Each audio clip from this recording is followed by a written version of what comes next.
G'day guys, welcome to another one of my Digimon Re-Rise videos. Today we're doing our, I guess you could say like 3 monthly upcoming Digimon to Global video. The point of this video is to give you an idea of the release schedule that happened on JP, so you can kind of plan how to spend your Digirubies and coming soon your Digidiamonds on the Digimon that you want that will have the most impact, mostly in PvP, but other game modes as well. As always, this can change depending on the global release schedule. None of this is set in stone, and credits to Chordos for all the images and translations that you're going to see. So let's start with where we are now. We're looking probably, we're going to start March 5th through to May 31st. So what's that? March, April, May. 3 months worth of content there. This was the JP release schedule. So we're about here. We've already got the Grand Dracmon and the Merciful Mode. The next drop confirmed already is going to be the trio of the first Super Personality Digimon. So we're going to be getting Wargreymon, Super Brave, Metal Garurumon, Super Calm, and Gaiamon, Super Deft. If you don't know about the Super Personality types and EX skills and things like that, I do have a video that explains everything from when it released on the JP side, so you can check that out if you need more details. Basically, they got better stats, an extra skill which is super powerful but has a mega high cooldown. You can put dupes into them to make them more powerful, and that's pretty much it. And they got an aura, I guess, later on. You can turn that off because it's really kind of annoying. So these three will drop really soon. Honestly, wouldn't recommend summoning for these three. I think they were just kind of testing the waters out on these guys to see how much of an impact the super system would make. And not too much with these guys. So the Wargreymon is just average. He hits kind of hard. The Metal Garurumon's pretty good. He's got crit rate for Calm Digimon. The Gaiamon's probably the best of the three, I would say. At least he reduces power, tech, and defense in his passive. But they kind of held back on these three, and I would definitely recommend not summoning for them.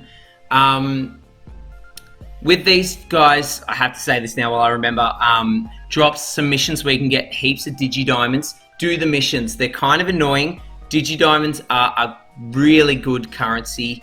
Definitely do the missions when these guys drop to get your Digidiamond stock up and save them for a later release. Straight after them dropped another Super Brave Digimon, Omedamon. This was the Metabots crossover, dropped with Metabee and a Rakusho as well. I don't know if Global will be getting this. It was a crossover with another game, which isn't in English, doesn't have a global release. I don't know if we'll be getting Omedamon or not. There's no reason why we wouldn't. Like, the model's there, the skill's there, everything's there. Just got to translate it, but yeah, it's a maybe for this guy. He is pretty good. He hits really hard. He can clear a ton of statuses with his sub skill and do damage. He's definitely a solid Digimon though. The next banner that drops is this Super Devoted Phoenixmon and the Super Tenacious Vikemon. These two drop together, and they are both really, really solid.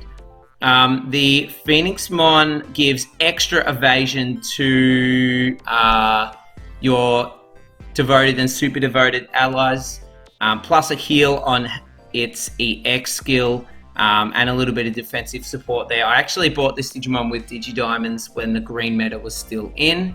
And Vikemon Super, a really good power buffer, like passive 45% power, so you can whack him on a lot of teams. Plus he clears Fade and Burn and Poison and Error with his main skill. Hits fairly hard with his EX skill as well. So these two are actually really, really solid.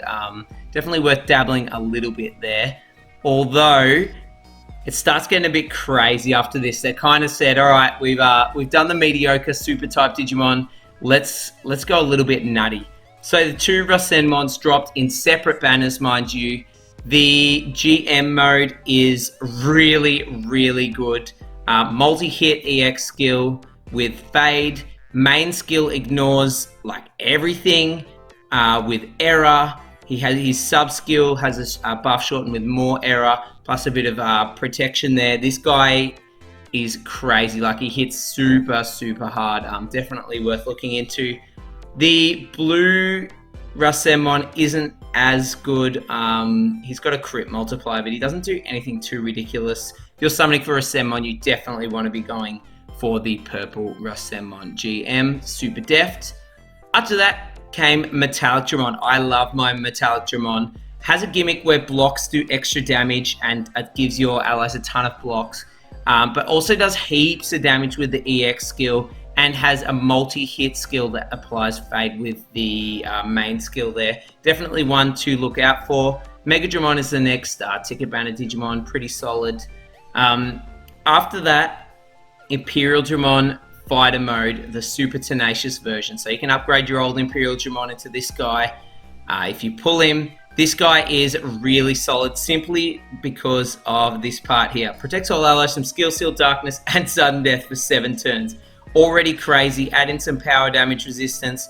Hits quite hard with the EX skill. This guy is really solid.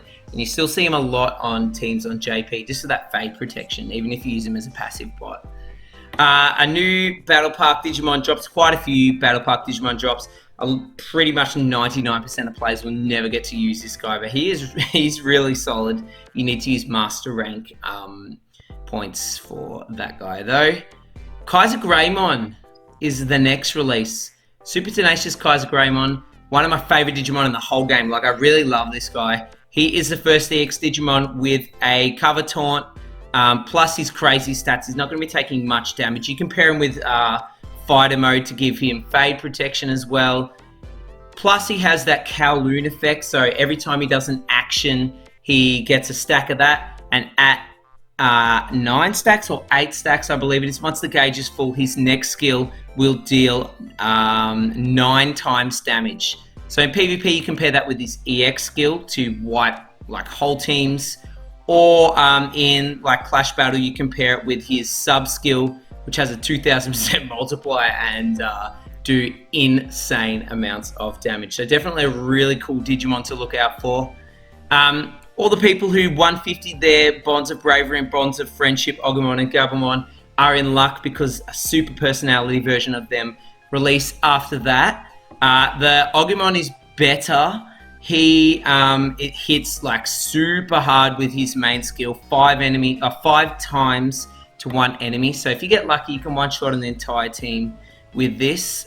Really, really solid Digimon there. The Gabumon is not as good. He's more Clash Battle focused. He's got a lot of single target skills, but still pretty solid. I definitely recommend going in for the Agumon though.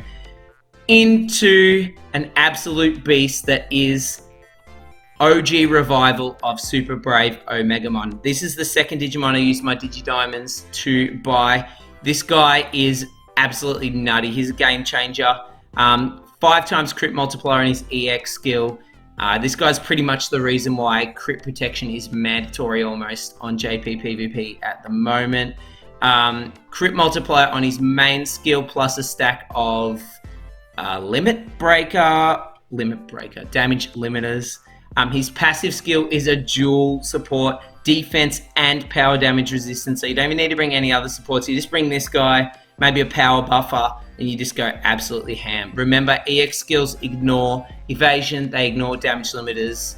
They just are pretty nutty if you can get a nice little combo going off there. Omegamon, I would say, is almost a must-have. He is pretty crazy. So a roadmap for me personally, here's what I'm going to be doing. Skip the original, the 3 trio, the Wargreymon, the Metagurumon, and the Gaimon. They're mediocre. They're just kind of testing the waters. Don't know if we'll get Ometamon, but I'll probably skip. I'll have a little dabble in the Phoenixmon and the Vicemon simply because they provide passive tech, passive power, and their kits are pretty cool. Probably not too much though, maybe 1k. They're on the same banner, they were on JP, so maybe a little dabble there. I'm going to go pretty deep in for Rasenmon GM. I think he'll be really fun to use, and I didn't get to try him out on JP because I had no Digirubies at that stage. Skip the Calm Rasenmon, Super Calm Rasenmon. I love my Metallic Dramon, but I don't know if I need him again. Like, I've had my fun with him. He's not a must-have, but definitely a solid choice. I went in for Super Fighter mode, didn't get him. I would love him on Global, so I'll definitely be going in for him. As much as Kaiser, I'll see how lucky I've been. He's not a must-have, but I honestly love him in pretty much every game mode. PvP, Underworld Dungeon, Clash Battle, he can hit like 10 million plus if you time your Kowloon hits well. Like, he is an absolute beast. We'll have to see how my stocks are going there. I want the Agumon and I want the Omegamon. You need the Omegamon, but remember, with your Digidiamonds, you can buy these guys as soon as they drop. You get 40 Digidiamonds, you buy these guys. You don't have to stress too much. Chasing dupes can be good, but it's honestly not worth it in most cases. You can get, like, I believe JP got 26 Digidiamonds from missions, and you get one for every multi-summon that you do as well. So it won't take you long to rack them up. Once you get to 40, dude, you just buy your favorites. Like, it's honestly a great pity system. One of the best I've seen in a gacha game, so it's really amazing. Guys, let me know down below, what are you going to be summoning for over the next couple of months? I've given you my roadmap. What are you excited for? Are you going to go in for the first batch of Super Digimon and get up with the hype, or are you going to skip and be smart and save for any of these beasts that come? Also, let me know if I've missed anything. Hopefully, it's all here. You can access this database at digirerise.com. There's also DigiPages and stuff there you can have a look at. Thanks for watching, guys, and I'll catch you in the next one. Bye!